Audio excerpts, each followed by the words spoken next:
47வது திவ்யதேசம். இந்த பெருமாள் மட்டும் வைகையில இறங்கினார், மதுரையை ஸ்தம்பித்து விடும். அழகர் கோவில் என்கின்ற திருமாலிருஞ்சோலை கல்லழகர் சுந்தரராஜன் பேரு.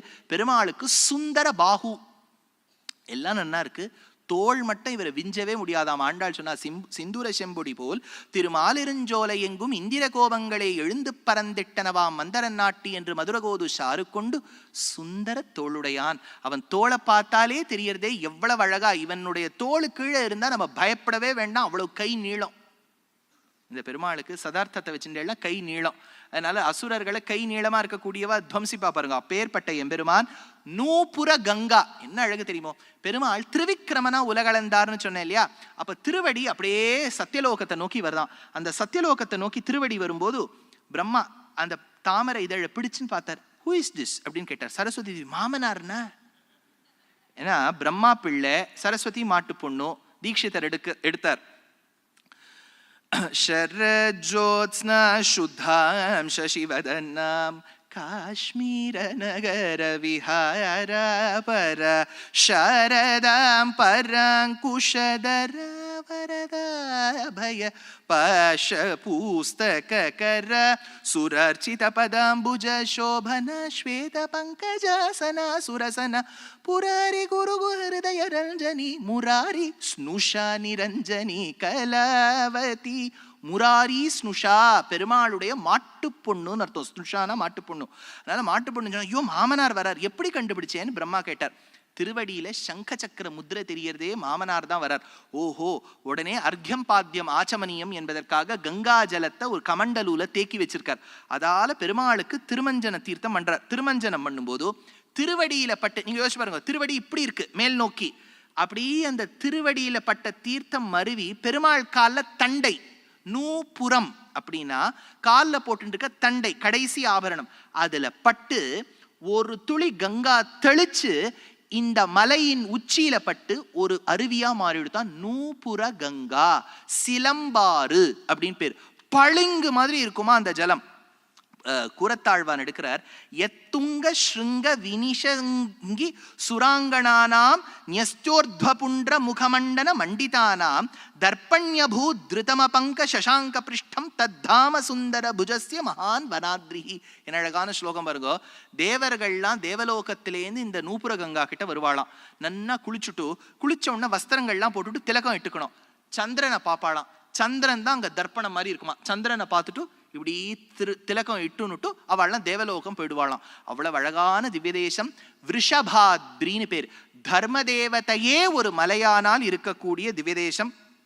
ஆழ்வார் தேசிகன் எடுத்தார் தயாசதகத்துல, மிருதுஹிருதயே தயே மிருதிதகா மகிதே மகிதே திருட விபுதே புதேஷு விததாத் மதுரே மதுரே விஷகிரி சார்வபௌம தைதே மயிதே மகதீம் பவுகநிதே நிதேஹி பவமூல ஹராம் லஹரீம். ஆச்சரியமான எம்பெருமான். இங்கு இந்த கோவிலை பத்தி ஆண்டாள் பாடுற. நாறு நரும்பொழில் மாலிரும் சோலை நம்பிக்கு நான் 100 தடாவில் வெண்ணெய் வாயில் நேந்தி பராவி வைத்தேன் 100 தடா நிறைந்த அக்கார வடிசில் சொன்னேன் ஏறு திருவுடையான் வந்திவை கொள்ளுங்கோலோ.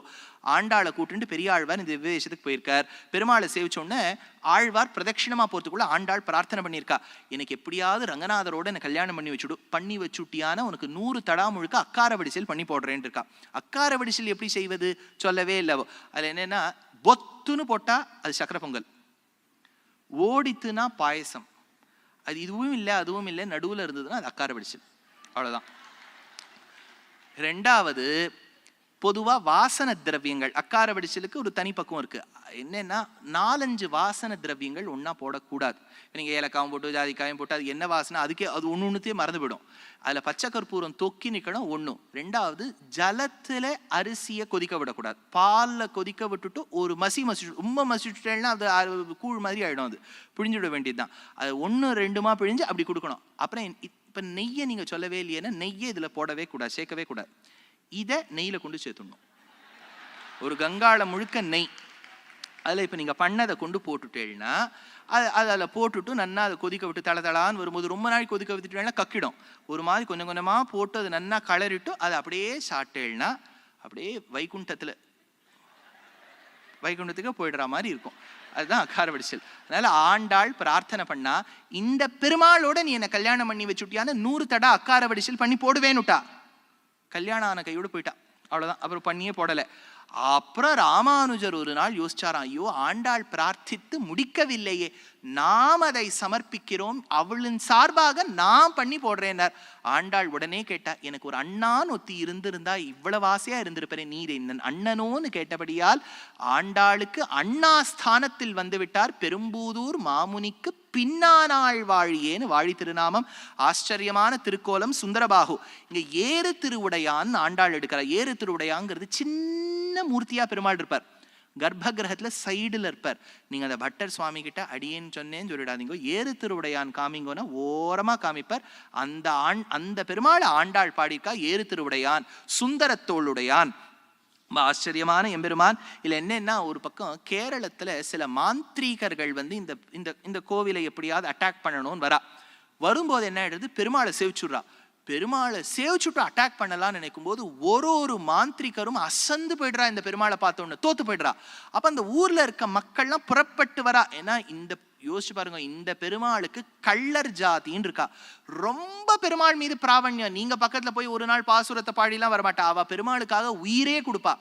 ஒவ்வொருவரும் பெருமாளை காப்பாற்ற வேண்டும் என்பதற்காக ஒரு படியா உயிர் விட்டா. விட்ட இடம் தான் 18 படியாக மாறி அங்க கருப்பண்ணசாமின்னு ஒருத்தர் அந்த கோவிலுக்காக காவல் தெய்வமாக முதல் படியில உட்கார்ந்துட்டு இருப்பார். அந்த கோவிலுக்கு நீங்க ராஜகோபுரம் வழியா போவே முடியாது. சைடுல ஒரு என்ட்ரன்ஸ் இருக்கும், அது வழியா போயிட்டு வரணும். வருஷத்துல ஒரு நாள் தான் அந்த கதவை திறப்பா. அப்ப அந்த 18 படியிலையும் ஜுவாலையாக இருந்து 18 கிராமங்களும் வந்து கருப்பண்ணசாமின்னு வந்து செய்ப்பா. உள்ள இருக்கிறது யார்? பெருமாள். வெள்ளர் கருப்பு சாமி. இப்படி மாத்தி வச்சுங்க. உள்ள இருக்கக்கூடிய பெருமாள் யார்? அவரும் கருப்பு சாமி தான் இல்லையா? கண்ணன் என்னும் கருந்தெய்வம். ஊர் மக்கள் அப்படி திரண்டு வருவா. இன்னொன்னு, மதுரையில அம்பாள் மீனாட்சியாக இருக்கின்றாள்.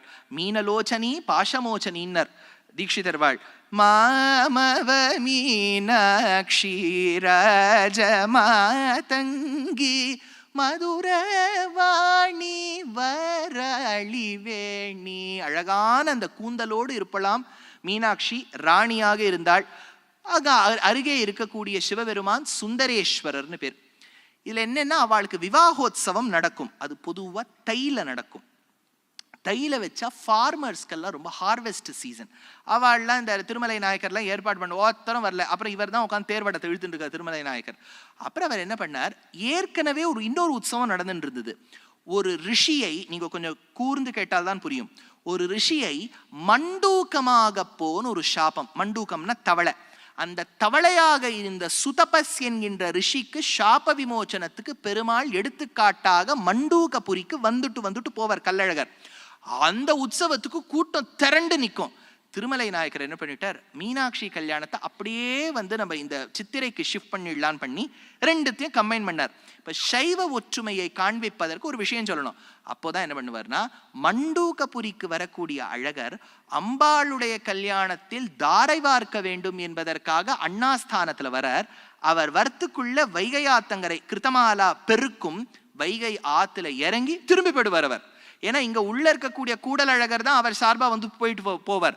அப்ப அழகர் வருவதாக. அப்ப அந்த உற்சவத்தை திருமலை நாயக்கர் சமுதாயத்தில் இருக்கக்கூடிய நல் எண்ணத்துக்காக, சைவ ஒற்றுமையின் அந்த வைணவத்தின் ஒற்றுமையை காண்பிப்பதற்காக உருவாக்கினார். இன்னைக்கும் சித்திரை திருவிழாவில் பௌர்ணமி வந்துடுத்துனா பெருமாள் பரி மேல் ஏறி வருவர், குதிரை மேல வருவர்.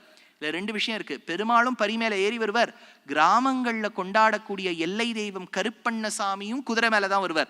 சோ ஊர் மக்கள் இவரை கண்ணனாக கருப்பு சாமியா பாக்குறா. அப்ப பெருமாள் வருவர். இப்ப வைகையில ஜலம் இல்லை, 4-5 டேங்கர் போட்டு அதுல நன்னா தண்ணியை போட்டு அப்புறம் அதுல அவர் இறங்கணும். ஏன்னா இறங்கணும்னா தண்ணீர் இருக்க வேண்டுமே. அப்ப எல்லா கையிலும் பிச்சுக்கு அந்த அழகர் கோவில்ல நடக்கக்கூடிய உற்சவம் திருமலை நாயக்கர் ஏற்படுத்தினார். இன்னொன்னு, இந்த கோவிலை பத்தி பெருமாளை பத்தி சிலப்பதிகாரத்துல சொல்லப்பட்டிருக்கு. அப்படின்னா சங்க காலத்து நூல்கள் தொடங்கி இந்த அழகர் கோவில் அவ்வளவு பிரசித்தம்.